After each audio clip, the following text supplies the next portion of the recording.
Welcome back, everyone. In our lead story tonight, Budget 2025. Well, the government's inaugural budget is now just not a talking document with the passing of the same at the House floor. With a supermajority, as expected, it has transformed itself into a working document. The set part is very clear. The government is not deviating from the Wickremesinghe era policies. They are continuing with them. Despite many in the government talking contrary to that effect, the proof is in the pudding, and this pudding, called Budget 2025, has the same aftertaste like the last year's one. Setting in stone is basically the IMF path of working, and just like that, they have kept in line with all the set methodologies by this international body. This also beats the question, is Sri Lanka or us? Are we really in charge of our economy and the set path towards recovery? And more importantly, whose recovery are we talking about here? Is it our very own, or is it the recovery of our creditors? Let's get reactions to this story, and for that, first of course, let's get the opposition's point of view. And joining me now from our country's opposition, the SJB, is Parliamentarian Sujeewa Senasinghe.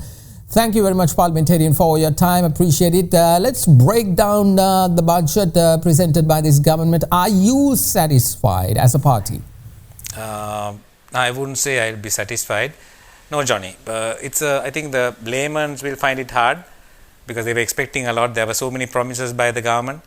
The electricity prices, the petroleum prices, the diesel and petrol, kerosene oil, and there were so many promises on taking loans without interest, without collateral.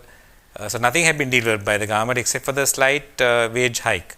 So that wage hike also doesn't compare with the inflation.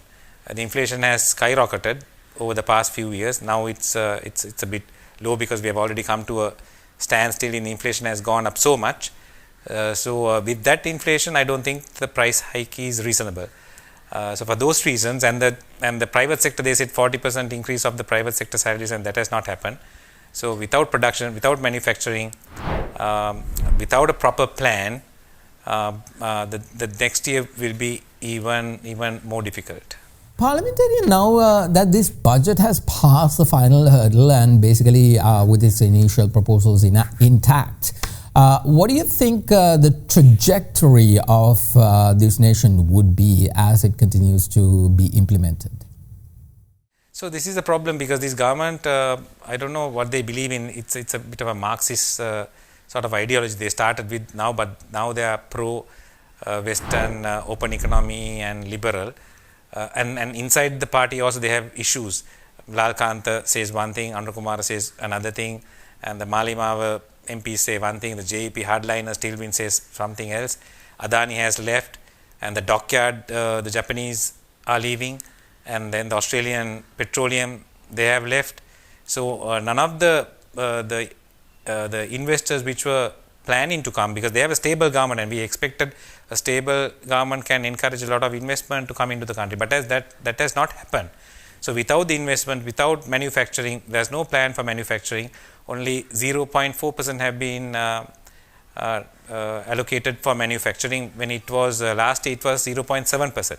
So 0.3% has come down, and with this issue we have to pay about $12.5 billion.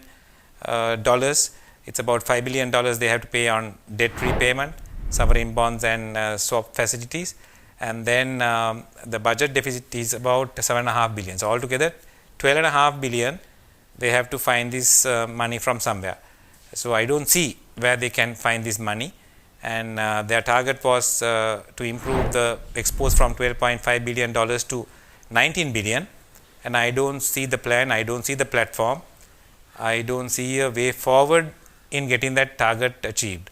So they will have a lot of issues, because this budget they are presenting on the little good work which had been done by Mr. Wickremesinghe's previous government, and they are reaping the little benefits that which had come from that those policies.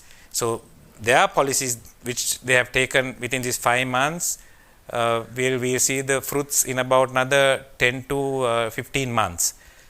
That's going to be difficult because they have not kind of concentrated on developing the production in the country. So I think they've actually given the business people, Johnny, they have given the normal business people to kind of grow the economy.